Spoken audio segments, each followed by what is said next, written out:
karena mereka jadi public figure, harusnya memang ketika public figure melakukan tindakan ya, pidana, kriminal, kekerasan dalam rumah tangga, apapun yang tidak layak menjadi contoh, tidak layak menjadi panutan, memang harus ada tindakan ini. Tindakan pertama, tindakan yang paling cepat itu kan dilakukan oleh masyarakat secara spontan, jadi hukuman sosial.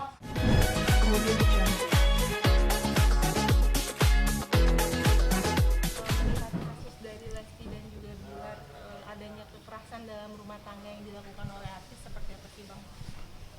Ya, pertama tentu saja kita prihatin ya, karena public figure itu orang yang gerak-geriknya, tindak tanduknya, perkataannya itu diikuti oleh publik.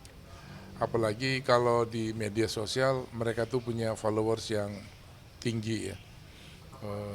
Sebutlah misalnya Atta Halilintar tuh, Raffi Ahmad sampai 62 juta followers di Instagram, terus siapa Atta Halilintar di YouTube hampir 30 juta subscribe. Itu artinya setiap mereka posting itu sehari, sejam malah, itu sejam ada 1 juta orang yang lihat. Nah, artinya gerak-geriknya, tindak tanduknya itu diikutin oleh masyarakat. Jadi kalau public figure itu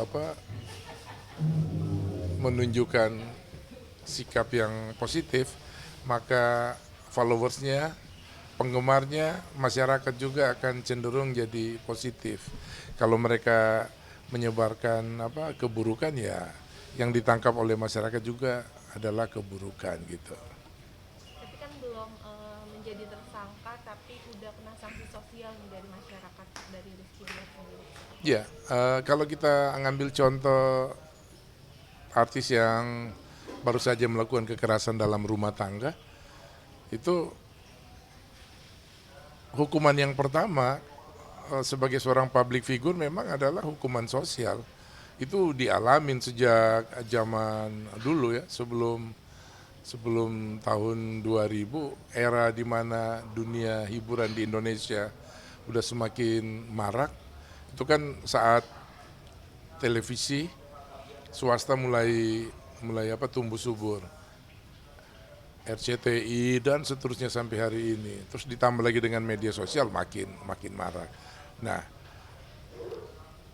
soal hukum itu adalah soal kan ada penyelidikan, lalu kemudian ada proses di pengadilan sampai akhirnya ketuk palu. Itu kan prosesnya panjang. Nah, yang paling cepat direspon oleh masyarakat adalah memberikan komentar-komentar yang mengkritik, komentar pedas, ya, bahkan ada yang memaki, menghina dan sebagainya. Ya itulah hukuman sosial. Dan salah satu konsekuensi dari public figure adalah semua kehidupan privasinya itu seperti direnggut oleh masyarakat. Kenapa? Ketika kita jadi populer, didengar, disaksikan, dilihat oleh masyarakat, sosok kita, karya-karya kita, sikap kita, penampilan kita itu menjadi public domain. Jadi seperti dalam tanda petik jadi haknya masyarakat. Jadi kalau masyarakat melakukan ngejas terhadap setiap peristiwa yang dialami oleh public figure, ya harus diterima. Soal benar salahnya biarkan nanti pengadilan yang menentukan ya. Tapi kalau melihat kasus yang dialami oleh sepasang selebriti kita, Rizky Bilal dan Lesti, ya itu adalah tentu saja mengejutkan masyarakat. Kenapa mengejutkan? Sejak awal mereka muncul, mereka adalah pasangan yang terlihat paling bahagia. Begitu mereka bikin konten YouTube, itu tiba-tiba viewersnya itu melonjak drastis. Bahkan setiap kegiatan mereka itu diikutin oleh media kan. Nah, jadi ketika mereka melakukan kesalahan, ya harus menerima konsekuensi itu. Masyarakat memberikan hukuman, ya itulah hukuman sosial. Dan menurut saya seberat-beratnya hukuman terhadap public figure adalah ketika mendapat hukuman sosial. Di beberapa negara di dunia bahkan mereka kalau misalnya public figure itu melakukan tindak pidana kriminal itu seumur hidup bakal menyesal itu karena benar-benar dikucilkan oleh masyarakat gitu. Tapi Bang, KPI sendiri kan mengambil sikap untuk melarang tegas nih pelaku KDRT tayang di berbagai media, salah satunya TV. Itu seperti apa Bang? Iya, jadi karena mereka jadi public figure, harusnya memang ketika public figure melakukan tindakan pidana, kriminal, kekerasan dalam rumah tangga, apapun yang tidak layak menjadi contoh, tidak layak menjadi panutan, memang harus ada tindakan ini. Tindakan pertama, tindakan yang paling cepat itu kan dilakukan oleh masyarakat secara spontan, jadi hukuman sosial. Yang kedua adalah tindakan yang dilakukan oleh lembaga-lembaga yang berkaitan dengan aktivitas. Misalnya kalau dia bekerja di kantoran, kantornya akan memberikan sanksi tegas misalnya dengan pemecatan, penonaktifan. Kalau dia penyiar, dia host, dia sedang mempunyai kontrak film, kontrak sinetron, FTV, series, iklan, yaitu pemilik iklan itu pemilik produk-produk yang sedang melibatkan public figure itu kalau nggak ditarik cepat-cepat ya selesai, mereka akan ditinggalin. Banyak contoh ketika public figure melakukan tindakan yang negatif itu cenderung imbasnya terhadap produk di mana mereka jadi bintang iklan atau mereka jadi public jadi bagian dari sebuah produksi film, sinetron, series dan sebagainya gitu. Tapi untuk karirnya sendiri ke depannya mungkin seperti apa Bang? Nah, kalau karir itu kan berkaitan dengan takdir ya. Banyak public figure yang mengalami masalah yang dalam tanda petik memalukan keluarga, bahkan secara kultur, budaya, moral, agama tidak dibenarkan, tapi mereka masih eksis sampai sekarang. Dulu paling fenomenal tuh, paling heboh ya, ketika ada video artis papan atas Indonesia, penyanyi dan bintang film, bintang sinetron itu hubungan mesum mereka tiba-tiba divideoin dan beredar luas. Itu sampai berkali-kali mereka sempat dilupakan. Tapi sekarang mereka eksis lagi. Semua stasiun TV juga masih menggunakan mereka lagi, padahal mereka pernah melakukan hal yang sangat memalukan, sangat tidak terpuji, baik dari sudut pandang agama termasuk budaya. Tapi seiring berjalanannya waktu, mereka eksis lagi. Ya kalau saya nggak perlu nyebut satu namanya, semua juga orang udah tahu. Dia ada di beberapa stasiun TV, punya acara, jadi host, jadi komentator di acara kompetisi gitu. Padahal 7 tahun yang lalu, 8 tahun yang lalu beredar video yang negatif tentang dirinya. Itu parah banget, itu contoh yang paling buruk dalam sejarah industri hiburan di tanah air. Tapi media masih menggunakan dia. Mungkin setahun 2 tahun dilupain. Mungkin juga itu buah dari karena dia menjalani hukuman, ya kan? Dia dihukum setahun, ada yang nggak dihukum, akhirnya kena hukuman sosial. Mungkin setelah dia dihukum, dia keluar, dimaafkan. Nah, jadi bangsa Indonesia ini kan bangsa yang ramah tamah, pemaaf. Jadi ya kalau ada institusi lembaga yang melakukan tindakan pemboikotan, penonaktifan kalau dia bekerja di institusi itu, pembatalan kontrak kerja itu hak dari institusi itu karena mereka juga menjaga marwahnya ya. Nah, apakah mematikan karir? Kayaknya kalau bicara karir kan bicara rezeki ya, karena karir itu berkaitan dengan selain nama itu juga penghasilan, income. Sekarang banyak orang mendapatkan penghasilan yang signifikan dalam ekonomi mereka itu nggak perlu bekerja sama orang lain. dia jadi YouTuber, seburuk apapun dia sebagai YouTuber, penontonnya makin banyak. Makin buruk kelakuannya, makin parah kelakuannya, makin ditonton, views-nya tinggi. Dan YouTube misalnya nggak peduli seperti apa dia. Tetapi kalau sudah sangat merugikan masyarakat, bisa jadi juga oleh media sosial itu di take down. Dan menurut saya itu harus, itu presiden yang baik yang harus dilakukan. Jadi setiap tindakan yang berkaitan dengan pidana, kriminal,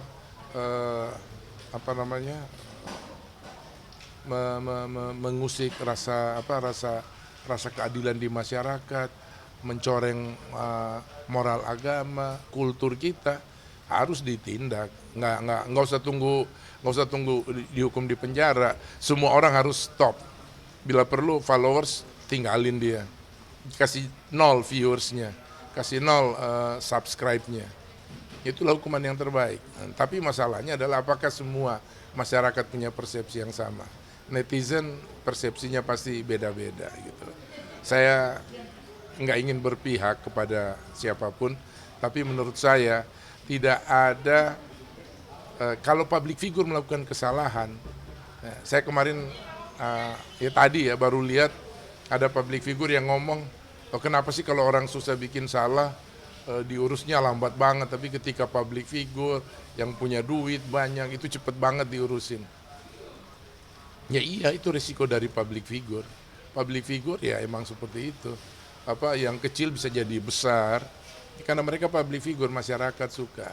Jadi cara terbaik untuk meredam itu adalah ya udah take down semua, batalin kontrak-kontraknya dan ya nonaktifkan kalau dia bekerja di sebuah institusi. Itu hukuman sosial yang terbaik yang harus diterima gitu, karena mereka adalah contoh yang mereka hasilkan. Ya kalau buruk ya ditinggalin gitu.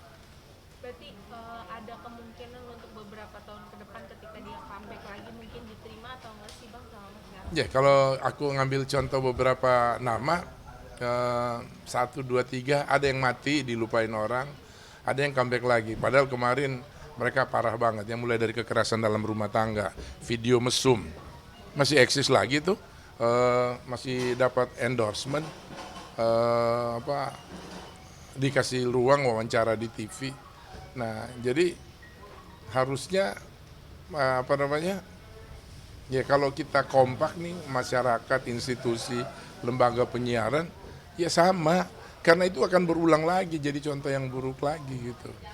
Nah, tapi pertanyaannya gini, apakah kekerasan dalam rumah tangga hanya terjadi dalam keluarga Lesti dan Bilar? Ya enggak, masyarakat di pedesaan di 34 provinsi juga setiap hari ada kekerasan dalam rumah tangga. Apakah mereka dijerat hukum? Ya dijerat hukum. Apakah heboh? Ya enggak. Ya heboh paling di lingkungan keluarganya, kita nggak tahu apa yang terjadi di Papua, di Aceh, di Miangas, di Pulau Rote, kita nggak tahu. Tapi itu ada terjadi. Lalu kenapa jadi heboh? Ya karena Anda public figure. Ya jadi kalau jadi ngetop ya hindari hal-hal yang negatif. Jadi tindak tanduk kita juga harus dijaga. Itu kan konsekuensi. Kalian dapat privilege sebagai public figure, populer, punya uang, punya penggemar, apa-apa di endorse, kawin di endorse, nggak 1 rupiah pun duit yang keluar. Itu kan privilege yang besar. Yang awam jangankan mendapatkan itu, mimpi pun nggak dikasih. Gitu. Nah jadi ya itu resiko. Jadi dapat ikan besar, ya resikonya juga ombaknya besar. Gitu. Bang, mungkin dengan adanya 2 kasus, yang satu melakukan kesalahan, maksudnya dua-duanya melakukan kesalahan, tapi yang satu masih diterima dan yang satunya enggak, itu mungkin apa sih yang membedakan sampai akhirnya mereka bisa berbeda gitu nasibnya? Kalau ngasih contoh ya, ya saya sebut aja, katakanlah Ariel Noah. Itu kan kasusnya berat banget ya. Itu shocking ya. Seluruh dunia hiburan, bukan hanya di Indonesia, di Asia itu terkejut karena dia sangat populer. lalu kemudian dia mengikuti aturan main dalam hukum di tanah air gitu, kemudian dia dipenjara. Saya kira apa yang dia dapatkan hari ini, ya mungkin setelah dia dipenjara, dia keluar, dia bisa eksis lagi, itu ada dua hal. Satu, emang dia bertobat, kita nggak tahu, kita nggak lihat. Saya nggak pernah dengar ada wawancara di YouTube dimanapun kalau ngundang dia yang diomongin hal-hal yang terjadi hari ini. Tapi masa lalunya paling tentang bagaimana dia membangun karirnya. Tapi kasus yang dia alami itu jarang. Apa yang dia lakukan ketika dia di penjara. Saya sebetulnya penasaran ya, teman-teman media coba wawancara Ariel, karena dia bisa jadi contoh yang bagus. Sempat jatuh, tersungkur, hampir dilupain orang, tidak ada lagi yang mau mengenalnya gitu. Orang takut ada di sampingnya dia, ditinggalin sama teman-temannya. Perempuan gak ada yang berani mendekati.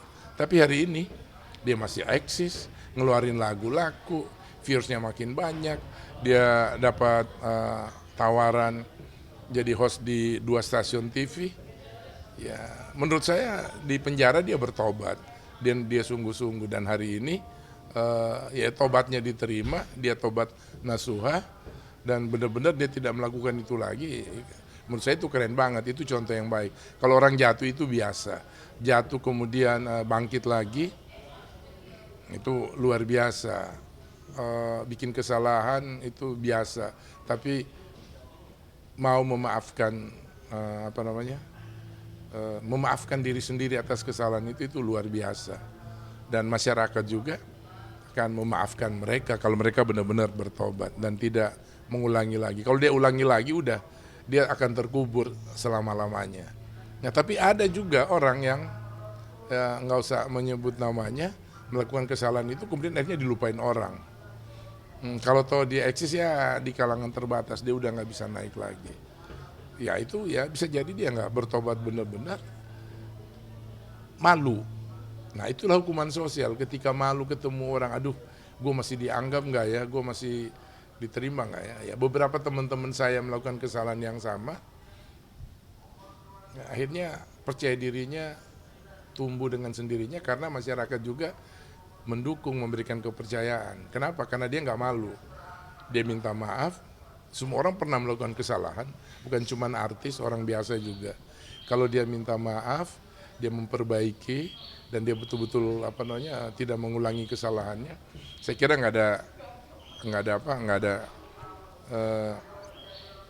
tidak bisa kita nafikan bahwa mereka akan kembali meraih sukses. Tapi hari ini begitu ada kesalahan langsung dikasih hukuman sosial, ya harus, jangan ditunda-tunda, jangan udah ngasih contoh yang buruk masih diundang lagi di stasiun TV wawancara untuk dapat berita. Menurut saya kasus selebriti, kalau ada mereka melakukan masalah, kalau tahu beritain lisan aja, narasi aja, nggak usah undang di stasiun TV, ngasih panggung lagi dan sebagainya. Kasih pelajaran dulu. Ya kalau Ariel bisa dipenjara setahun, ya mereka juga kalau misalnya nggak sampai ke meja pengadilan, ya kasih pelajaran setahun aja, hukuman sosial. Tarik semua produk-produknya, bikin dia non-aktif, supaya jadi pelajaran, jangan mengulangi kesalahannya lagi. Jadi saya kira kita semua harus belajar dengan apa yang dialami oleh Ariel Noah. Dia adalah contoh yang buruk sekaligus contoh yang baik. Ketika dia melakukan kesalahan, dia menjalani konsekuensinya, dia dihukum. Tapi di tahanan dia bertobat. Tapi saya sendiri belum tahu bagaimana cara dia bertobat, apa yang sangat berubah dari dirinya hari ini, ya saya nggak pernah melakukan wawancara. Dan gitu menurut saya kalau kita lihat di hari ini masih eksis, diterima oleh masyarakat karena tadi dia bertobat dan dia memperbaiki dirinya, dan saya kira Tuhan juga akan mendukung orang yang mau bertobat sungguh-sungguh gitu. Tapi Bang, mungkin berbeda dengan Bilar, di sini Lesti malah dapat banyak dukungan nih dari masyarakat. Apakah emang itu seperti itu karena dia adalah korban atau gimana? Kan kalau kasusnya Lesti sama Bilar ya, kenapa Lesti dapat dukungan? Ya dia korban. Terus yang kedua dia perempuan. mayoritas jumlah penduduk di dunia itu kan perempuan, termasuk di Indonesia jumlah perempuan paling banyak. Kalau data yang kita lihat penonton TV, penonton dunia hiburan, media sosial itu paling banyak perempuan. Data yang terakhir jumlah perempuan itu lebih dari 64% jumlah wanita yang nonton. Siapa wanita itu? Emak-emak dan remaja, putri, perempuan. Jadi 92% orang Indonesia menggunakan media sosial. Dari 92% itu lebih dari 50% adalah wanita. Dan mereka adalah emak-emak dan para millennials dan generasi Z. Dan ya yang perempuan akan ngerasa ya membela lah, karena dia kan dizolimin, teraniaya, ya semua orang bangkit membela dia. Dan media, institusi, produk yang menggunakan nama yang melakukan kesalahan, Bilar misalnya, akan ditinggali nama yang 64% tadi ini. Karena mereka ngerasa mereka nggak berpihak kepada Lesti gitu. Ya inilah pelajaran buat Rizky Bilar. Dan saya kira ya kalau dia mau belajar dari kesalahan ini, ya lihatlah yang saya sebutkan tadi. Dia harus bercermin sama Ariel. Dia lewatin konsekuensinya. Itu tadi hukuman sosial, dia nggak boleh lawan, dia nggak boleh bantah, dia harus terima. Kalau dia dibatalin kontraknya, dia nggak usah lagi ada upaya hukum membela diri, gunakan pengacara, ini kontrak belum selesai, kenapa saya dihentikan. Ya itu namanya force major, kamu melakukan kesalahan merugikan produk. Nggak usah lagi ada perdebatan, jalani aja. Kayak Ariel, kalau Ariel di penjara, ya benar-benar di penjara secara fisik, kamu di penjara secara sosial.